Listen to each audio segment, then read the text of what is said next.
In the annals of medieval warfare, chivalric knights in shining armor dominate the popular imagination. But in the rugged alpine valleys of Switzerland, an unlikely force of peasants armed with long pikes shattered this myth. They didn't just challenge feudal military dominance, they crushed it. The story of the Swiss Pike Phalanx is not just one of tactics and weapons. It's a radical transformation of warfare, society, and the balance of power in medieval Europe. For centuries, the mounted knight reigned supreme on European battlefields. With heavy cavalry, chainmail, or plate armor, and the force of feudal economies behind them, knights embodied the military and political elite. Their battlefield dominance was rooted in shock tactics and mobility. No peasant levy, armed with farming tools, was expected to stand a chance. But this supremacy carried a fatal weakness. It relied on discipline and formation among less organized infantry to collapse under pressure.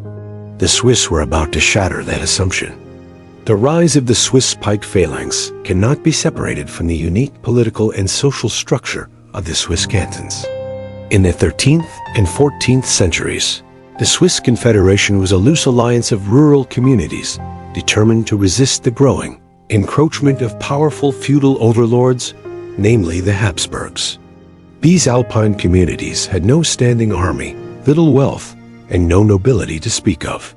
But what they did have was a fierce culture of local autonomy, communal decision-making, and a deep familiarity with rugged terrain. When war came, the whole male population mobilized. The key to Swiss military success lay in the adaptation and innovation of ancient military principles. Drawing on the concept of the Macedonian phalanx and using 10 to 18-foot pikes, Swiss militias developed tight, disciplined formations capable of repelling cavalry charges with deadly efficiency. These were not simple mobs with spears. They drilled in formation, learned to maneuver on the battlefield, and fought as a unified body. Their tactics emphasized cohesion, timing, and terrain, often luring cavalry into narrow valleys or boggy fields where horses were less effective. The first great test came in 1315 at the Battle of Morgarten.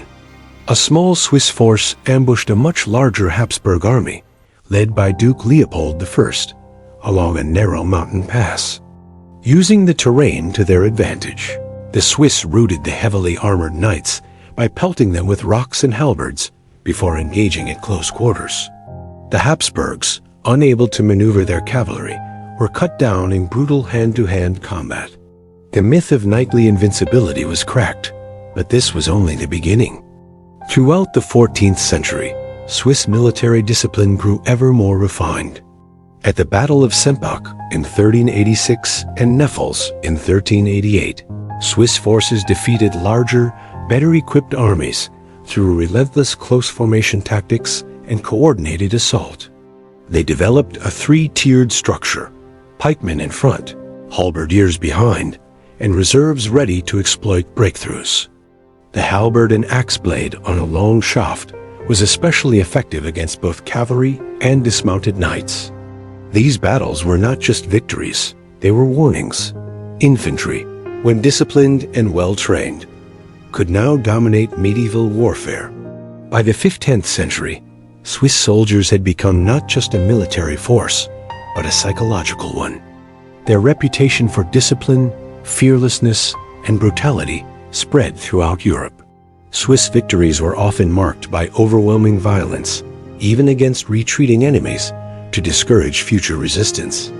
Chronicles describe Swiss warriors as both righteous defenders and terrifying executioners, an image that became central to their battlefield effectiveness. Enemies often broke ranks before contact, and Swiss armies began to win wars before battles even began. The fame of the Swiss Pike Phalanx eventually transformed the very nature of Swiss warfare. By the late 15th century, Swiss soldiers were in high demand across Europe as elite mercenaries. Their model was copied and feared. Even the French, who initially resisted, later hired Swiss guards for their own protection. However, this professionalization came with a cost. Swiss unity suffered as cantons debated neutrality versus profit.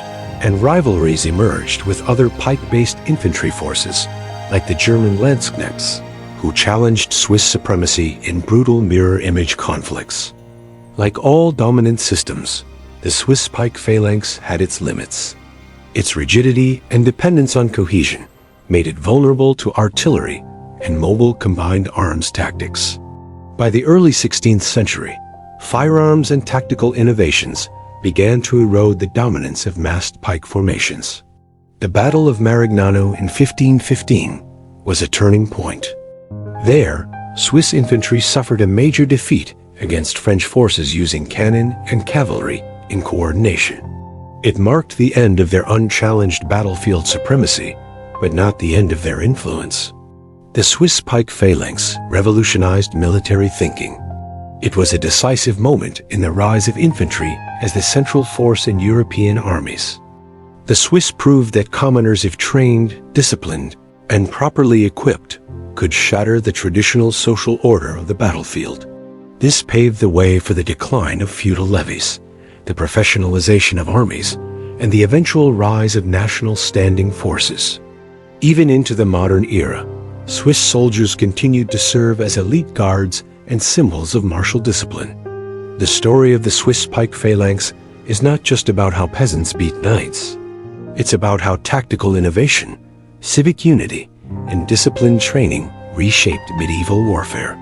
These were farmers, herders, and craftsmen who built a military tradition from necessity and transformed the geopolitics of Europe. In their victory lies a deeper lesson.